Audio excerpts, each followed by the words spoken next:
Vocabulary dependencies are a method of sharing and combining the content of individual vocabulary resources into what is effectively a single vocabulary. Vocabulary dependencies become useful when several implementations of SAP HANA Rules Framework have a subject area overlap that would otherwise necessitate the redefinition of data objects and attributes in different vocabularies. A straightforward example would be a read-only vocabulary provided by the developer, and on top of it, an editable vocabulary that the customer can enhance without causing lifecycle issues.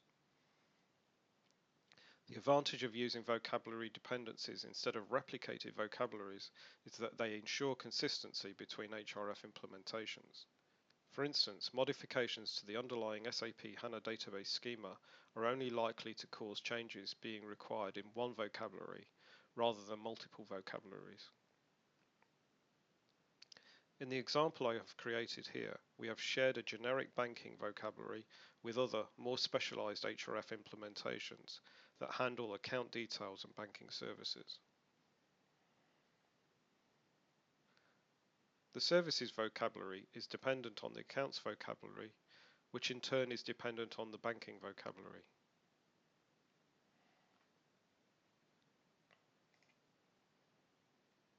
Vocabulary dependencies are created by chaining vocabularies together in a parent-child type manner, as can be seen in the diagram.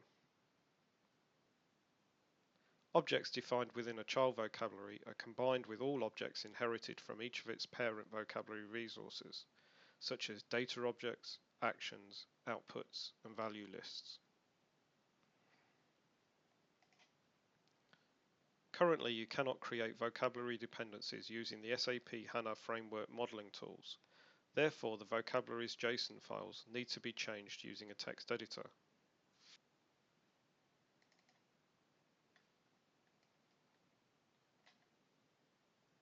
However, once a vocabulary dependency is built, it is often possible to use the framework modeling tools to modify it, although there are certain circumstances when this cannot be done, enforcing the use of a text editor. You can see in this example that I've declared the accounts vocabulary to be dependent on the banking vocabulary.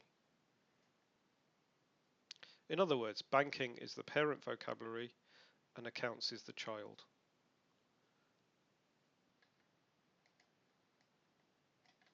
I need to specify the name, location, and extension suffix of the parent vocabulary. When the vocabulary is activated, it will include references to all objects in both vocabularies.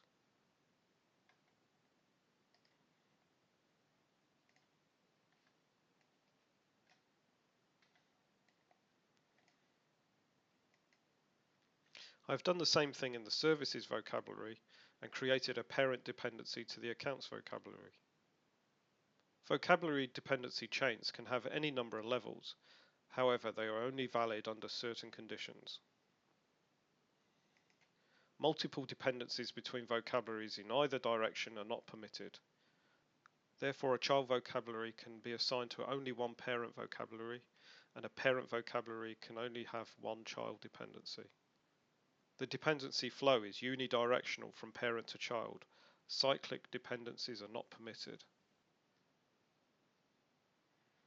The next diagram helps explain further principles of a vocabulary dependency chain. Rules must be created against the child vocabulary held as the lowest point in the dependency chain. Similarly, public aliases can only be created against the child vocabulary held as the lowest point in the dependency chain.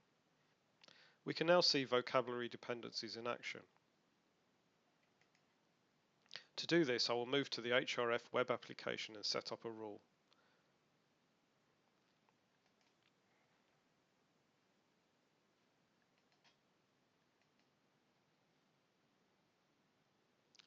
I will create a rule for the purposes of this lesson called vocabulary dependencies.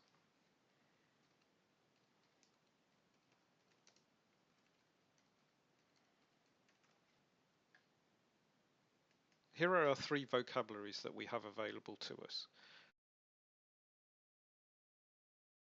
I'm going to create the rule against the lowest level, which is the services vocabulary. You're able to see here that this vocabulary has inherited objects from its parent vocabularies. The customer, customer product, and product data objects are defined in the parent banking vocabulary. The loan product data object is defined in the accounts vocabulary, whilst the services product data object is defined in the child services vocabulary. In addition to data objects, the vocabulary dependency chain has inherited other objects from the parent vocabularies, such as the output, customer profile,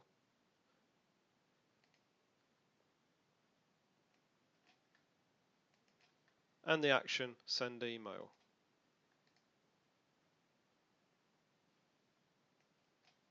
These were both created in the accounts vocabulary. Thank you for viewing this lesson. I hope it has been useful to you.